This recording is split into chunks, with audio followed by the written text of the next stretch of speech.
The way this talk happened is I have been thinking for a while about what it means to be creative and what the future of creativity looks like. We look at these startups that are out there in the world, and you know, the Steve Jobs movie just came out this week, and we look at a person like Steve Jobs and we go, what a creative talent. How powerful that somebody could really drive an entire company, and not just a company, but the entire industry, and in some ways the entire world, with one creative vision. And with no offense to Steve Jobs, I'm here to dismantle that myth a little bit and talk about what creativity actually looks like for most of us. So, what does the future look like? Close this. Sorry, I'm sure you guys are not wanting to see my calendar updates. So what does the future look like? Like I was saying, some of us look at these startups, right? And we say, oh, well, the future looks like the Uber of everything, or the Airbnb of dog walking, or the Kindle of technical manuals, right? And we're like, that's the future. Or we look at a company like SpaceX, if we're particularly ambitious, and we go, well, what we need is the Uber of space travel, right? Rent a spaceship for, you know, $5 a pop is the minimum, and you've got your own space chauffeur. And the possibilities seem limitless. But at the same time, we tend to imagine things in a very limited scope. And I don't think we need to do that, especially when we think about the future. Especially when we think about the world of tomorrow, we can be a lot more informed than maybe our initial assumptions. So I kind of want to unpack some myths about creativity and look at what the future means in the world of tomorrow. So what does the future look like? This is an early projection of what we now call Skype, right? Or Google Hangouts, or any other number of services, FaceTime. Right?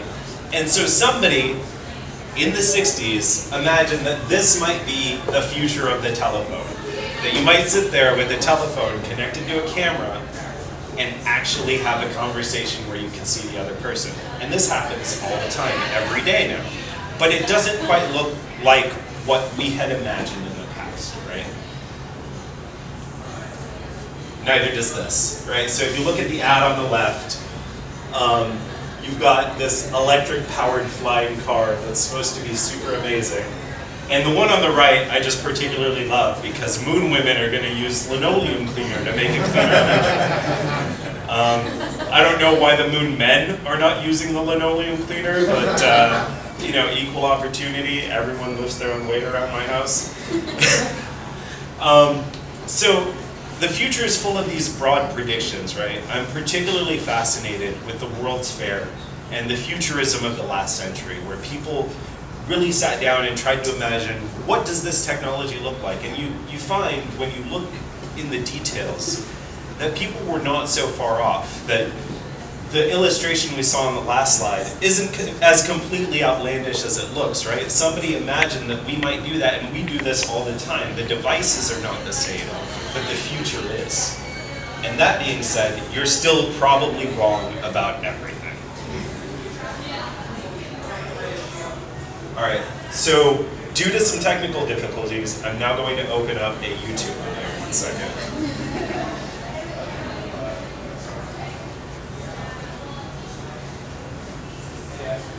Just be very, very quiet. I know we've got some background noise, but bear with me. It's the year 2000. flying cars. I don't see any flying cars. Why? Because millions of people all over the world can work together on the web 24 hours a day, 7 days a week. You don't need flying cars, but you will need a different kind of software. It's a different kind of world. You need a different kind of software. So what I love about that commercial is it highlights what's really going on, which is that we have this idea of what the future should be. And we're probably wrong about everything. Apparently YouTube decided to keep playing, so awesome. Look, when we think about the flying cars, right, or the startup, or the idea that's going to take us somewhere and make us a lot of money, and you know, not all of us in this room are reaching for that. You've got a lot of different people in this room from different industries and backgrounds who maybe have different concerns. Maybe you just want to make that one piece of art that is like your legacy. Maybe you want to be that entrepreneur who builds the next Uber, who hits that $1 billion valuation, right? But when we think about those flying car style ideas, a lot of times we tend to be biased, and we tend to think that it takes a certain kind of person to build that kind of thing. Or, you know, I'm left-brained and that's a right-brained sort of thing. I'm just not creative enough for it. And the core of what I'm going to be talking about today is actually how to deal with failure as a creative person, and how to deal with the shock of being wrong, and why you're wrong about everything, and that's okay.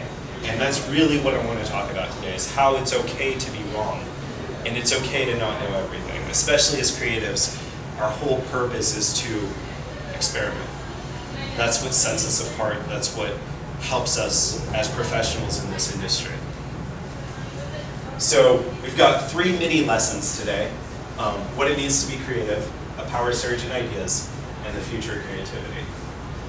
First off, myths about creativity. So, the Eureka. We look at this one, and this is like Steve Jobs just decided one day to build a computer and call it the Macintosh, and all of a sudden, 2 years later, he's wealthy beyond his wildest dreams and knows exactly what he's doing and never has any problems ever again, right? And that's just not the way it works. This myth is fueled by the idea that creativity is a sudden flash of insight, that it's not controlled and it takes a certain kind of genius, or maybe it just kind of hits you, right? Like a little message from a god, or some sort of like flash of insight. You're just like, oh, there it is, aha! And those aha moments, they typically take a lot of work. They take a lot of thought. They take a lot of applied thought to get to them. And when you do have that aha moment, guess what? Chances are that other people are not going to say aha with you. They're going to go, what the heck are you doing? Shut up. We've always done it this way. And that can be really hard, especially when you see that you've come up with a really, really good solution, right? And it can be difficult to digest that, especially as a creative. You know, some of you might work in print or design, like visual design, and you say, I've come up with something. Or for you front-end developers, you're like, yes, this interaction is substantially better. And then somebody goes, well, I don't get it, right? Have you ever heard that? Show of hands. You come up with an idea and somebody says, well, I don't get it. And you're like, how do you not get it? This is the most obvious, logical thing you could possibly ever see. And they're like, no, I don't get it. Well, dealing with that can be really, really difficult. And so what we have to do as creatives is have a little bit of discipline and go, those aha moments that I have, that comes after a lot of hard work. And it's really, really easy to master that kind of complexity, to absorb a lot of information, to remix it in your head, and to push it out. But you have to do so in a way that communicates effectively, or else you're going to look like this guy. And you're not going to be able to accomplish what really is at the core of creativity, which is creating buy-in, which is getting other people to say, yes, I acknowledge that this idea is a good one. So the Eureka moment is a myth. I want you to get rid of it. The truth is, your brain needs material to work with. You need time to absorb, to retain, and to remix. That's how creativity works. If you have a lot of different source material, you can actually build on it, right? So I was just talking to Dan, but my background, as you guys heard, is pretty diverse. I studied philosophy in school. Before that, I was in construction. My parents were construction workers. My dad was a furniture maker when I was a kid. I grew up doing home remodeling, and my parents were always entrepreneurs. My mom's an interior decorator. She speaks 3 languages and has a 3rd grade education from Brazil. She's one of the smartest women I've ever met. And the power of creativity that she has is solely grounded on the fact that she determined to learn things. She determined to apply herself and work hard. She determined that she wasn't going to only speak Portuguese when many of her peers who have been here for longer than she has still only speak 1 language. She speaks 3 languages, runs her own business, and is wildly successful. And that takes work.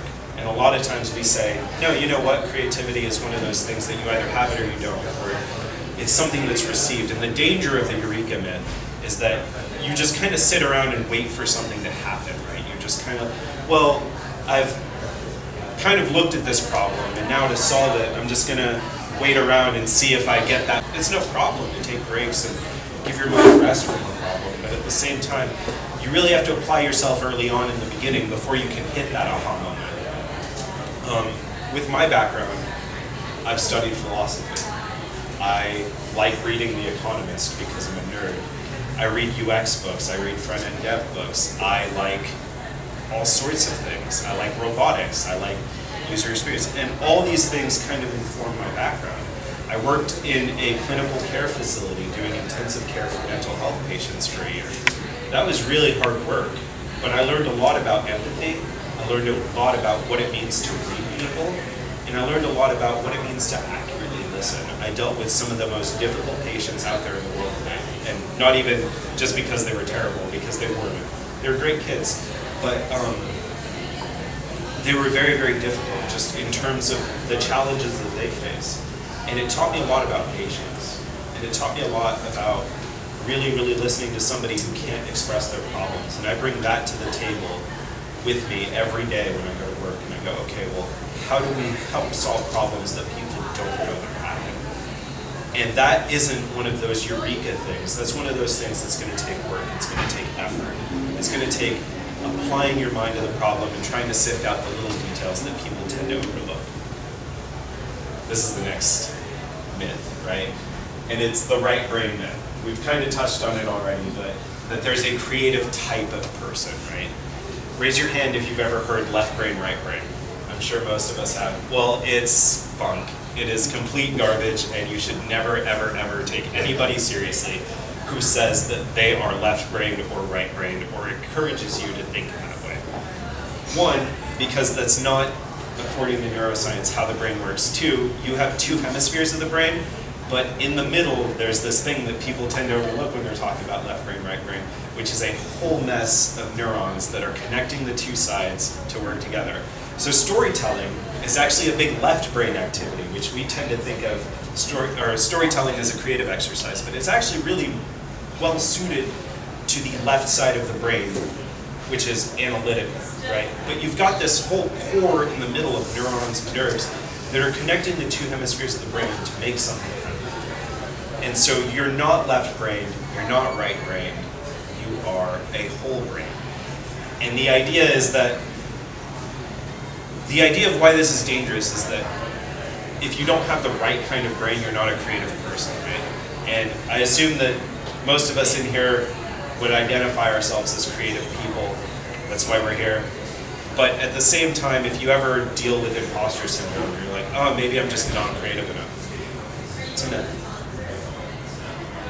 You don't need to be a hipster, you don't need to wear a scarf, you don't have to have weird socks in order to be creative. You don't have to show off that you like the color purple in order to be more creative. What you have to do is you have to be honest with yourself about what your capabilities and limitations are, and apply yourself so that you can do more. Creativity isn't a talent, and that's really what I want to get at. Creativity is not a talent, it is a discipline. It's something that you're not just born with, you have to develop it like any other muscle, right? Creativity is a muscle, you have to work it. Have you ever gone running after being inactive for a while and you're like, oh my god, this hurts, but then in a few weeks, you're like, hey, this isn't so bad. Why did I stop doing this? Same thing. Creativity is one of those muscles that you have to flex, and the best way to flex it is to take in a lot of information from various sources and allow it to sit in your brain so that you can remix and recall outward. And then the third myth. This is the myth of the lone creator, and I love this myth because it is so blatantly wrong, and yet we uphold it. We uphold this idea that just like muses in the ancient world, some people are just divinely inspired to create. Thomas Edison. I'm sure most of you know the name Thomas Edison, right? Thomas Edison, inventor of the light bulb. Well, his name's on the patent. It doesn't mean that he actually came up with a working solution. There's a lot of apocryphal information out there, a lot of myths and stories about how Thomas Edison tried this. And whether he did or not, he had a team of engineers and scientists who supported him. They were called the muckers. And the muckers were there to actually do the day-to-day work once Thomas Edison was more of a public figure than a scientist, right? So he was kind of the Elon Musk of his industry, right? So he was out there doing the PR work and being a jerk, and everyone was like, yeah, that guy. And he had these scientists who were actually doing the work of building better light bulbs and building telephones and trying to turn electricity into something that people could actually use day to day. The lone creator myth is dangerous because it says you can't do it.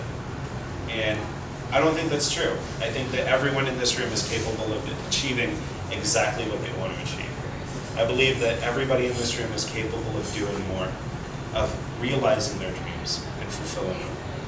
And I believe that it's not the work of one creative individual who takes on a challenge and says, you know what, this is it. This is me, this is my idea, and it's airtight, it's solid, I came up with it, screw you, here it is. That's not how creativity works. Just like you've met with people who say, I don't get it, that happens to your ideas in a creative space, especially in a work environment. And what I wanted to talk about in detail is how creativity applies to work. As creative individuals, creative professionals, we're asked to go to work and have flashes of insight. We're asked to go to work and come up with things, to create, you know, and for a lot of us that's intangible. That's not something that you have all these Lego pieces and somebody goes, okay, build me a Mona Lisa out of these Legos. Sometimes they don't even know what they're asking for. They're saying, well, let's do a thing with this other thing over here, and you're like, I don't even know how to put those things together. And sometimes you might not even have that. Somebody just says, hey, let's do a thing. You're like, okay. So the best way to actually build on that, to build on creativity, is to ask questions and to collaborate. The lone wolf creator is not, it's just not relevant. It's not something that actually happens in the day-to-day. There might be exceptional cases of some individuals out there who are particularly gifted, but guess what? Steve Jobs was not one of them. He was actually a serial failure before he took over Pixar. I don't know if you guys know this, but he was run out of Apple. They did not like him. He was a jerk. In the time that he was away from Apple, he actually learned to collaborate a lot better, and it shows because when he came back to Apple, he was still kind of a jerk, but at the same time, he was a lot better at collaborating. He was a lot better at communicating. And if you look at early Steve Jobs versus late Steve Jobs, he made dramatic improvements in his ability to simplify things. And as creatives, I think that that's important to keep in mind, is that your ability is not to have this lone flash of insight that you're like, oh, by the way, behold, I bring you gold from on high. That's not the way it works. Nobody wants a Moses creative, especially at work, right? Nobody wants somebody who recedes into the background, comes back with some stone tablets and goes, this is the law, deal with it. That's not how you make friends and win with people. That's not how you share ideas that matter. Covered that, so here's... Oh, but by the way, Michelangelo didn't paint the Sistine Chapel by himself. He had a group of talented artists that helped him. He was not up there, the lone man. I don't know if you guys had those pictures, but when I was in elementary school, you used to see the history of the Renaissance, and they would have just literally a picture of one guy standing there painting the ceiling. And it's like, no, he had a team of painters, he had a team of engineers. And so too, creatives, as creatives, we need teams. So what is creativity? I designed these definitions for the context of creative work more than as creative individuals, because I think that most of us are creative professionals, and I wanted us to have something that we could apply to our jobs and to the work that we do. So, to me, creativity is a team discipline and applied thought, which involves taking risks and overcoming failure based on input. A team discipline. David Burkus, in his book, The Myths of Creativity, calls creativity a team sport, right? Creativity is one of those things that you build on other people's ideas. You sample this, you sample that. You're really an idea DJ as a creative person. You're sampling a bunch of different things to make one new sound that really, really works. You might take several good ideas and make one great one. But creativity is a team sport. Other people's ideas always precede yours, and they're all remixes of other ideas. Nobody ever had an original thought ever. Everyone is remixing everything all the time. That is how this works. So the next time somebody says that, oh, hey, look at what I came up with, you can probably break it down and say, well, what you came up with is actually a remix of this, this, this, and that. Don't do that, because that would be mean. Let them have their thunder. But at the same time, you can break down ideas and recognize that ideas are a team sport. Creativity is a team sport. It's a discipline. And the reason I call it a discipline is because it takes work.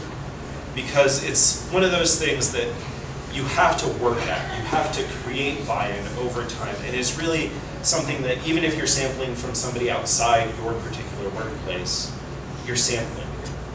And then it's a team discipline in applied thought. It takes work to actually apply yourself to these thoughts and what it means to be creative. And then the third part is taking risks. Taking risks is what we do as creatives. Some of us in the more entrepreneurial space would call this experiments. Scientists would call them experiments, but you take some calculated risks. You inform yourself and you go, okay, well, we want to run this experiment, or we want to test this idea, right? Most of you have heard of A/B testing, same principle. But that's how creative ideas should work in our workplaces, is that, I don't know how many of you are creative managers in this room, but as creative managers, make a safe space for people to test ideas, take risks, and overcome failures as a team based on input. So it's okay to be wrong about everything. It's okay. You're not going to succeed on your first try. How many of you guys have heard of the Apple Newton? Okay, the Apple Newton was the first iPad, if you will, and it was awful. It didn't work, the technologies weren't right for it. But Steve Jobs learned from that experience, and so did Apple. And they tested it, and they tested it, and they tested it. And by the time they launched the iPhone, it was amazing, right? And they had completely revamped what it meant to have a personalized computer in your pocket. But that took work, that took user testing, that took research. It's not like he came up with an idea that was just brilliant overnight and said, aha, I have it, the iPhone. That's what we're doing. That's not how it works. It's not how any of this works. So let's talk about the shocking power of remix. A lot of us are told that special creative ideas come from special people in special places. User research labs, universities, big corporations. But that's not entirely true. Has anyone here ever ridden a dirt bike? Or a mountain bike? Mountain bike? Do you guys know who invented the mountain bike? Was it one of those big, stuffy bike companies? What? Steve Jobs? Steve Jobs, yes. Yes, Steve Jobs, the iBike. No, the mountain bike was actually invented by a team of biking enthusiasts who remixed bikes. They took old 1950s wide frame bikes and applied some shocks from motorcycles and the brakes of motorcycles so that they could have more control. And they were originally called clunkers. And that idea didn't come out of a stuffy corporate biking industry. They were building speed racing bikes. And so the original mountain bikes were called clunkers. And they were built by people who were out in the field, who were biking enthusiasts. And what this has to do with us is that sometimes ideas are going to come from outside. You have to be able to take them in. And you might have a flash of insight, but in order to do anything about it, you're going to have to get serious about creating buy-in and recognizing that great ideas can come from anyone. You know, that Jerry guy in accounting might not have all the answers, but maybe has a really good idea for accounting software. And as as a user experience designer, as a user experience researcher, my job asks me to consider what Jerry is saying about accounting software. And it asks me to consider what the implications of what Jerry's asking for and how that can really impact software for a broad set of people. And so what I have to do is I have to take Jerry's ideas, remix them, and see how they can make everything better. Creative ideas are not about special people in special places. They're about listening and being able to sample the right things so that you can remix them together. We've already touched on this a little bit, but there's this idea that good ideas are always original. That's just not true. You're always, always, always sampling. Creativity is a team sport, says David Burkus. Creativity is an applied discipline. And what you have to do is you have to focus, you have to listen, and you have to really, really build on other people's ideas. I'm going to show you this, and I want you to think about it. Have you guys ever seen this picture? There's a great TED Talk called When Ideas Have Sex. You should look it up. It's fantastic. It's not as vulgar as it sounds, I promise. So if you look at the object on the left, it is a hand axe from about 500,000 years ago. It is one singular idea. It is one design. And that design was unchanged for about 300,000 years, maybe a little more. One idea, one design that lasted for a long, long time. And if you look at the object on the right, it's a computer mouse, right? What is a computer mouse? In this particular instance, and for the sake of this talk, the computer mouse is a remix of ideas. The similarities between these objects are very limited. They're both designed to fit the human hand. Congratulations, A+. But the more important thing is that a computer mouse is a remix of ideas.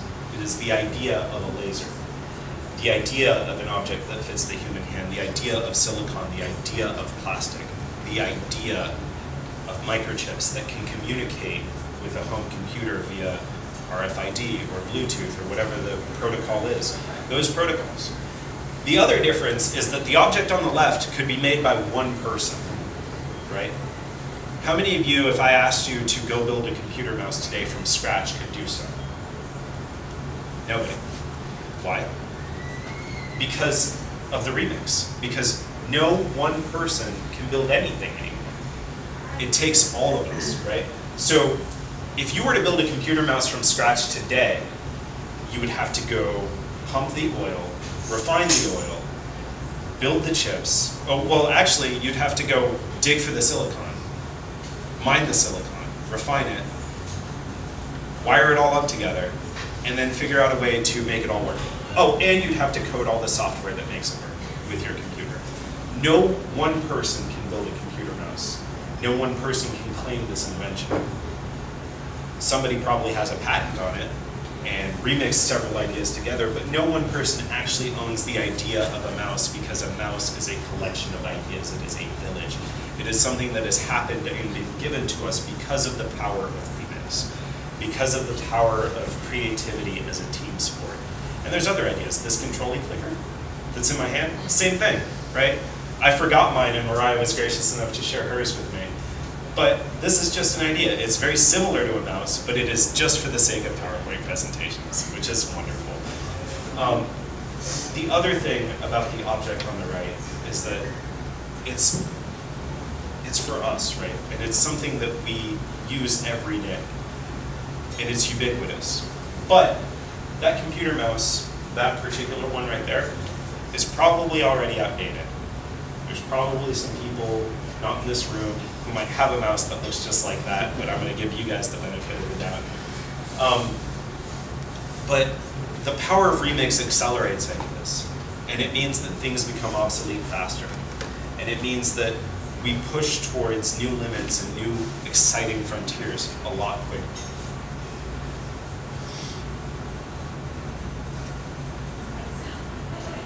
Let's see an example of what remixing looks like when you bring users into the picture. This is Airbnb's growth chart. You guys know Airbnb? Does anybody not know Airbnb? Good. Okay. So Airbnb launched in 2008. And they were trying to figure out how to get people to rent out their spaces for other people to stay in. And the big challenge here was, of course, how do you get people to engage? And they noticed that they didn't have a whole lot of traction. And this is called a hockey stick growth chart, right? And you want that hockey stick pattern, especially if you're an entrepreneur. But how did this happen? Well, Airbnb decided to run an experiment. They decided to run a test. And they were like, well, what happens if you try messing with the fonts or the colors or the this or the that? And then they settled on an idea that looked promising. And it was, what about the nature of the photography? And they tried professional photography and they tested it with users. And they saw that people were engaging 6 to 8 times more when there were professional photos done. So they hired one photographer, and then 2, and then a few, and then suddenly they had 20 photographers. And you'll notice that they shot up in just a year and a half and had over, how many? Oh, 10 million bookings, right? So they hit 10 million bookings in 16 months because of the power of ideas. But that took listening, that took applied thought, that took discipline and risk-taking. Photographers are not cheap, especially professional photography for people's houses. It means you have to go there and you have to clean, you have to make sure that they're good people, and all the other things that come with building that business. But they had to remix the ideas, they had to figure out and test what was going on so that they could build the right thing. And as creatives who are also professionals, that's what we have to do. We have to build the right thing. So for a lot of us, we're told, well, maybe I just need to be more creative. Or, you know, if you ever hit a slump, you're like, oh man, I'm having these mental blocks. And you're thinking, I just need new ideas. And that's not always the case. Sometimes it is. But typically, it's actually spreading and testing the ideas we already have. David Burkus, again, in his book, The Myths of Creativity, talks about how ideas can be rejected, right? Creative ideas can make people uncomfortable. So I'm going to let you guys read this quote, and I'm just kind of going to talk about it. But subconsciously, our brains have a hard time rejecting or accepting an idea as new and useful at the same time. And it's something that happens in our subconscious. But as people who propagate ideas, that's our industry, there is a subconscious bias there. There's something that happens in our brains, and they don't quite work at the same time. We can recognize an idea as new, or we can recognize it as useful. And it takes a little bit of work, but that split second can create a bias that pushes us in the wrong direction. Or as somebody who's trying to create buy-in for an idea, as somebody who might do pitches or say, hey, you know what, this is my proposal for this direction we should move in as a company. If you can keep this in mind, what you can do is you can address the novelty of ideas first and then explain the usefulness. And you can structure it so that you can help people understand your presentations better. So what is an idea? We've been talking about ideas a lot today. Again, these definitions are specifically in the context of creative work. I am not Webster's dictionary. In an organization, this represents a risk that carried out as an experiment yields organizational learning. I think that that's important. And the reason why I think that's important is because ideas are risky. Ideas are dangerous. There is power in ideas. And in our organizations, we are paid. I'm paid to be the voice of the customer. That's my particular job as a UX person. But that means that I have to have ideas about who this customer is, what they want, what they're trying to accomplish. In your particular field of work, you might have a different set of responsibilities. So I'm not going to try to like blanket statement, but I think that this particular definition of ideas works really well because the outcome that we want is not success defined by, and we had a 31% increase in profits, which is important. You need those increases in profits to validate ideas. But just as important is organizational learning. It's how we work together to learn as an organization. So if you can create organizational learning out of the risks you're taking, you're probably tomorrow the future of creativity and why it's okay to be. Creativity, like I said, is a team sport. There's a gap. Oh, cut off. That's not cool. Sorry about that. It's not enough to be more creative, like I was saying, we have to create buy-in for those ideas. The most important part of creativity is not so much coming up with ideas. Anybody can come up with ideas. I've run workshops where we ask people to come up with ideas around a problem. We go, hey, this is the problem, come up with 50 ideas. And you know what? Sometimes in 15 minutes you can have 50 ideas. Coming up with ideas is not the hard part, it's the persistence and sticking to the good ones. An idea is only as useful as its implementation. I really, really believe that, because lots of people out there, they want to build that startup, they want to have that company, they want to carry out that idea, and they never act on it. They're never persistent. And I think as creatives, we underplay the value of persistence and creativity. Creativity is just as much about coming up with ideas as sticking to the good ones, as really refining them, creating buy-in and sharing. And that takes work, that takes collaboration. Creativity is a team sport, and you're going to have to create buy-in. You're going to have to get people to say, you know what, yes, that's a good idea, before you can move on to the next step. And that's not going to be easy all the time. Sometimes you have people that, as you build trust, they just go, hey, I trust you. That's your thing, do it. And in some cases, you're going to have people that go, I don't get it, that's stupid. And you have to handle both sides of that spectrum really well, and the best way to do that is to approach your own ideas as calculated risks, right? We can't have babies as creatives. We can't have, this is my baby, this is my pet project, this is something that is safe and over here. As professionals, we don't have room for that. We don't have that luxury. We have to be able to put something out there and let other people remix it too. It means that we have to be open to feedback. My current boss talks about approaching things with an open hand. So sometimes when she asks for feedback, she'll lay her hand on the table and go, okay, it's feedback time. Tell me. And she stares at that hand while she's receiving feedback, because it reminds her to not react, to overcome what she calls the lizard brain, the immediate fight or flight response that she wants to have sometimes. And it takes discipline to do that. And also as creatives, it takes discipline for us to do it. But I want you to try it. The next time you're in a meeting and somebody starts attacking one of your ideas, it's not your baby, open your hand, and see how different your response is. Because sometimes all it takes is a small physical trigger to change your entire mental frame. Creative success is one of those things that can be learned and achieved by following a process. And if it can be learned, it can be taught. And that's really what UX does. We teach people how to achieve success with their users. And this is how we do it. We run a hypothesis. And this, as creative managers, this is where I'm going to end. But this, as creative managers, is where we want to push. We want to set up a space for ideas. If you've never run a hypothesis workshop, you should. If you don't currently structure ideas like this, there's power in it. What you want to do is you structure your idea in terms of we believe. We believe X. Well, we believe that pushing this particular color, like, okay, let's use Spotify. So we believe that changing the color of the logo and all our branding will achieve better user reception, which was a complete failure, by the way. They totally bombed on that. Everyone hates the new Spotify green. I hate the new Spotify green. It's particularly terrible, not very fond of it. That being said, they had to test that idea, and you don't always knock it out of the park on the first try. But they wanted to achieve the desired outcome of maybe refreshing their brand or getting people to talk about them more, or just displaying a new look that was more in line with their particular vision, right? So we believe that doing this will achieve this desired outcome.